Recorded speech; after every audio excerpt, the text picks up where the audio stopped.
Assalamualaikum warahmatullahi wabarakatuh. Perkenalkan, nama saya Ilham Adi Prakoso, NIM 131230055. Saya dari kelas A sore dari Fakultas Ilmu Hukum. Dengan video ini saya bermaksud untuk memenuhi ulangan tengah semester yang diberikan Ibu Yuditya Dia Sukmadewi selaku dosen mata kuliah Hukum Lingkungan.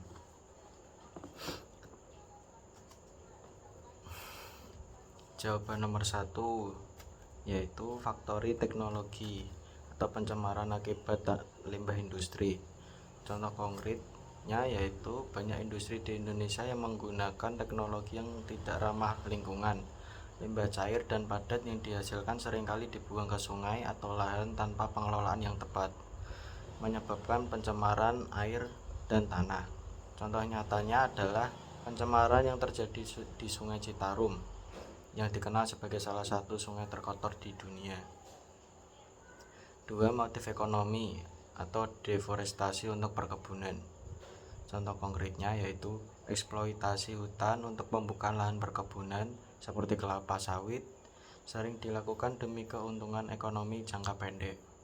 Pembukaan lahan ini tidak hanya mengakibatkan hilangnya keanekaragaman hayati tetapi juga berkontribusi pada perubahan iklim melalui emisi karbon dan deforestasi.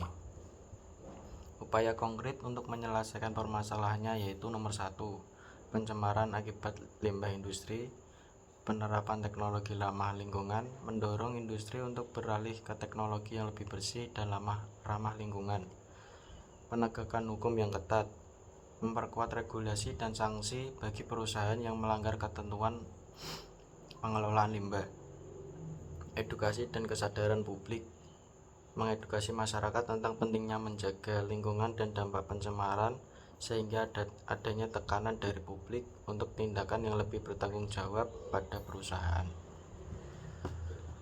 Yang kedua, deforestasi untuk perkebunan. 1. Rehabilitasi hutan, melakukan program reforestasi di area yang telah mengalami deforestasi. Yang kedua, diversifikasi ekonomi, mendorong masyarakat dan perusahaan untuk beralih ke usaha yang lebih berkelanjutan seperti agroforestry atau ekoturisme yang memberikan keuntungan ekonomi tanpa merusak lingkungan.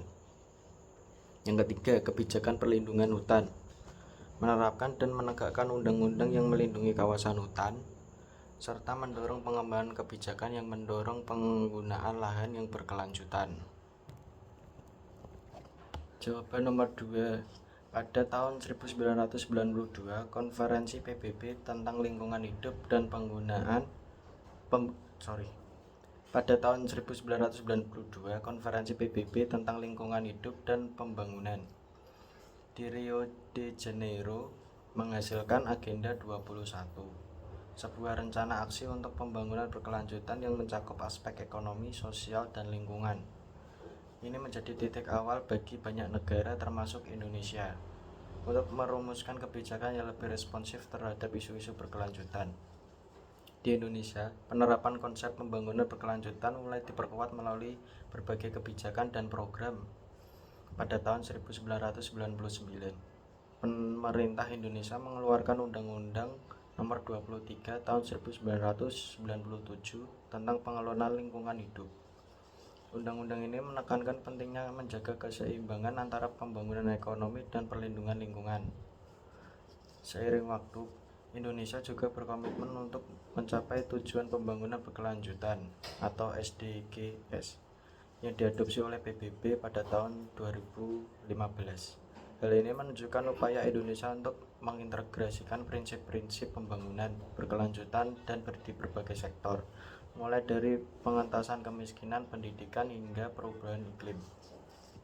Di tingkat lokal, beberapa program seperti program Kampung Iklim dan pengembangan desa berkelanjutan juga diluncurkan untuk mendorong partisipasi masyarakat dalam menjaga lingkungan sekaligus meningkatkan kesejahteraan dengan pendekatan multi stakeholder yang melibatkan pemerintah, masyarakat sipil, dan sektor swasta.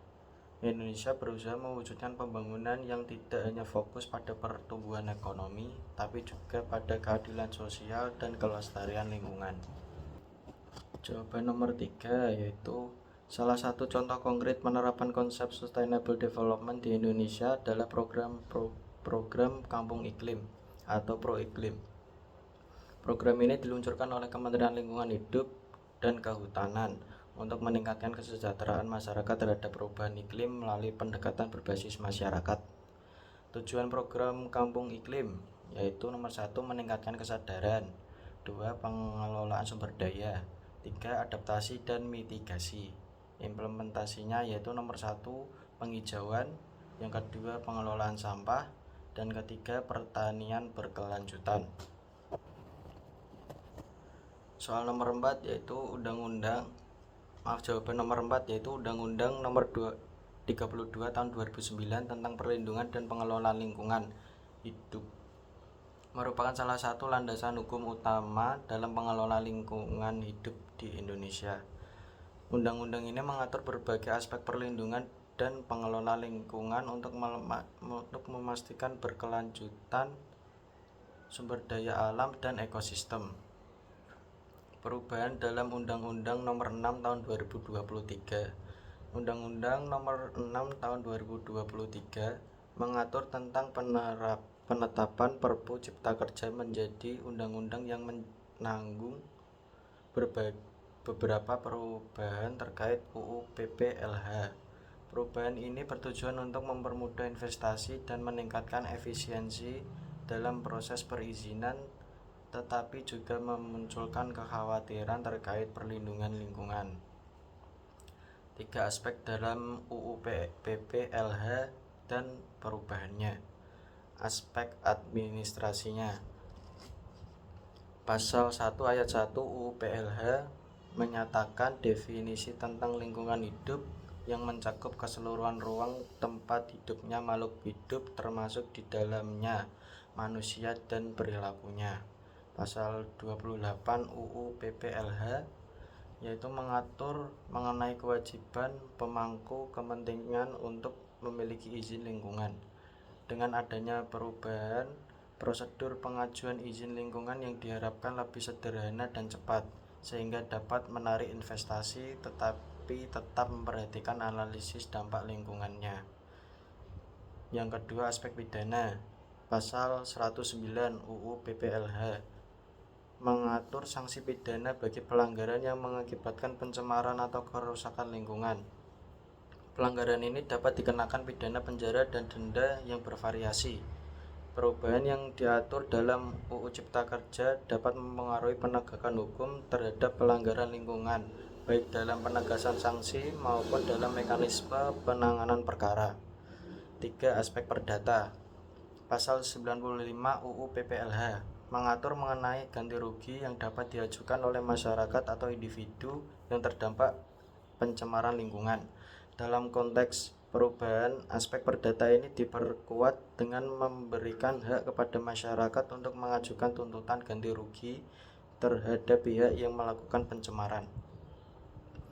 Meskipun proses ini dapat dipengaruhi oleh perubahan dalam peraturan perizinan. Jawaban nomor 5. 1. Asas kearifan lokal. Penjelasannya.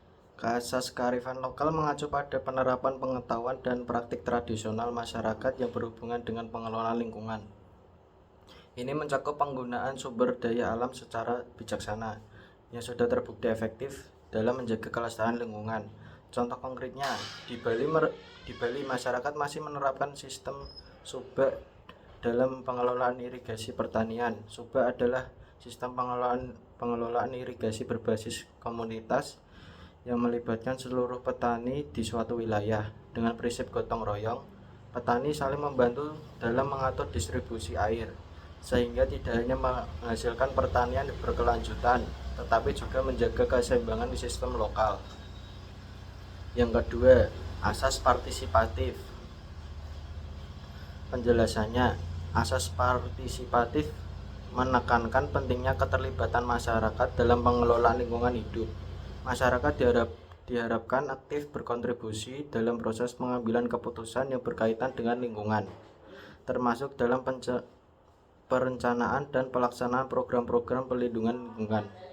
Contoh konkret, Perlindungan Kampung Iklim yang diluncurkan oleh Kementerian Lingkungan Hidup dan Kehutanan adalah contoh nyata dari asas partisipatif. Dalam program ini, masyarakat dilibatkan dalam berbagai aktivitas seperti penanaman pohon, pengelolaan sampah, dan pengembangan usaha ramah lingkungan. Keterlibatan masyarakat dalam setiap tahap program membantu meningkatkan kesadaran dan tanggung jawab mereka terhadap lingkungan. Yang ketiga, asas otonomi daerah. Penjelasannya, atas otonomi daerah memberi kewenangan kepada pemerintah daerah untuk mengelola sumber daya alam dan lingkungan sesuai dengan kondisi lokal. Ini memungkinkan daerah untuk mengembangkan kebijakan yang lebih relevan dan efektif dalam perlindungan dan pengelolaan lingkungan. Contoh konkretnya yaitu Provinsi Kalimantan Selatan, mulai melalui peraturan daerah atau Perda tentang rencana tata ruang wilayah atau RTRW, mengatur penggunaan lahan dengan pertimbangan aspek lingkungan. Perda ini mengarahkan agar pengembangan infrastruktur dan pertanian dilakukan dengan memperhatikan keberlanjutan ekosistem lokal, seperti hutan dan tanah gambut. Kewenangan ini memungkinkan pemerintah daerah untuk menyesuaikan kebijakan dengan kondisi lokal dan mendorong praktik pengelolaan yang lebih baik.